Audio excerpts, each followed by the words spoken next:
मरियम नवाज का और नवाज शरीफ का मुंह जो है वो खुलता नहीं है इंडिया के खिलाफ, मोदी के खिलाफ, और सनम जावेद के ऊपर टॉर्चर कर रहे हैं। ये देखें जी, मेरे पास इसके बारे में ये मेडिकल रिपोर्ट भी मौजूद है और ये आप पढ़ सकते हैं, मेडिकल रिपोर्ट को आप देख भी सकते हैं। मेडिकल रिपोर्ट ये बता रही है कि सनम जावेद के ऊपर टॉर्चर किया गया है और उनके जिस्म पे ये, क्योंकि मेडिकल बाद में सरकारी मेडिकल रिपोर्ट है ये, उसमें बताया गया कि 13 हिस्सों पे इनके जख्म के निशान हैं। अंदाजा करें आप। जो सनम जावेद के शौहर हैं अतीक रियाज साहब, उनकी जमानत हो गई है।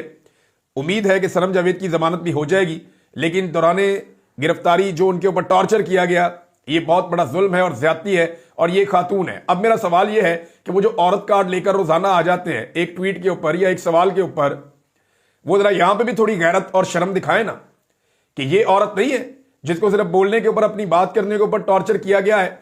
इसने कोई गैर आईनी गैर कानूनी बात नहीं की है। इसने सिर्फ ये कहा है कि मिलिट्री को बॉर्डर्स के ऊपर जाना चाहिए। इसने सिर्फ ये कहा है कि अब आपको दुश्मन का सामना है, हमें मारना छोड़िए और जाकर दुश्मन से लड़िए। इसने सिर्फ ये कहा है कि जो वजीर आला पंजाब है उसका मुंह सर्जरियों के लिए नहीं रखा हुआ, उस मुंह से जो है वो भारत को जवाब भी दो। तो ये तो इसने वही बातें की हैं जो सारे कर रहे हैं, लेकिन क्योंकि ये बहुत बोल्ड तरीके से बात करती है और इसका बोलना शहजादी साहिबा को पसंद नहीं है, टिकटॉकर बहुत नाराज हो जाती है, लिहाजा इस औरत के ऊपर टॉर्चर किया गया।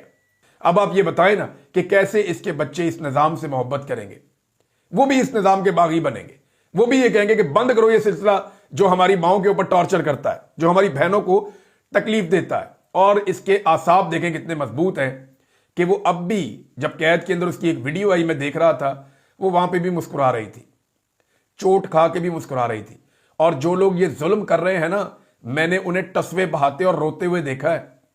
उनकी आवाज नहीं निकलती, जरा सा उनको सही जगह पे बंद कर दे तो। और ये जो इसके पीछे एस्टेब्लिशमेंट के लोग हैं, ये भी सुन लें, जितना जुल्म आपने हम लोगों के ऊपर किया है या आम पाकिस्तानियों के ऊपर किया है, इसका 10% भी आप बर्दाश्त नहीं कर सकेंगे। अगर कहीं इसी कैद खाने में आपको डाल दिया जाए या इसी तरह की सूरत हाल का आपको सामना करना पड़े, तो आप इतना सा भी बर्दाश्त नहीं कर सकेंगे। अली ज़ई साहब हैं, आप सब उन्हें जानते हैं और पाकिस्तान में नहीं रहते। पाकिस्तान के सोशल मीडिया की एक तवाना आवाज़ है और पाकिस्तान के लिए वो बहुत जज्बाती भी है। और जब भी कभी नाइंसाफ़ी होती है, जुल्म होता है, जबर और फस्तायत होती है, तो उसके खिलाफ वो बड़े ज़ोरदार तरीके से बोलते हैं और बड़े सख्त अल्फाज में बात करते हैं। किसी किस्म की लचक उनके अंदर नहीं है। उनके साथ बहुत पहले भी इस तरह के हालात पेश आते रहे। उन्होंने खुद भी बताया कि मेरे घर के ऊपर छापे पड़ते हैं पाकिस्तान में, मेरे ख़ानदान वालों को हरासा किया जाता है पाकिस्तान में, लेकिन इसके बावजूद वो अपना काम करते रहे। अभी जो इतला आई है ये इंतहाई अफसोसनाक है। अली ज़ई के भाई अवैस खान अली ज़ई, उन्हें शहीद कर दिया गया है। नामालूम अफराद ने उनके ऊपर गोलियां चलाई, उन्हें शहीद कर दिया। इस हवाले से अभी कोई इतला तो नहीं है कि ये कौन लोग हैं, लेकिन उनके फैमिली के जो ज़राए हैं उन्होंने कंफर्म किया कि हमारे ख़ानदान की किसी से कोई दुश्मनी नहीं है और ऐसी कोई वजह नहीं कि हमें कोई ये गोलियां मारे। तो ये एक दुख की घड़ी है अली ज़ई साहब के लिए, उनके ख़ानदान के लिए। हम सब की हमदर्दियाँ उनके साथ हैं। इन्ना लिल्लाहि व इन्ना इलैहि राजिऊन। अल्लाह ताला उन्हें सब्र अता फरमाए। ये एक बहुत बड़ा दुख है, बहुत बड़ी तकलीफ़ है। जवान भाई है, उसकी तस्वीर आप देखें, बहुत खूबसूरत नौजवान है, लेकिन वो शहीद हो गया। अब ये कौन लोग हैं इसके पीछे, इस पे FIR भी होगी, इंक्वायरी भी होगी और अपने तौर पे भी सब लोग पता करने की कोशिश करेंगे।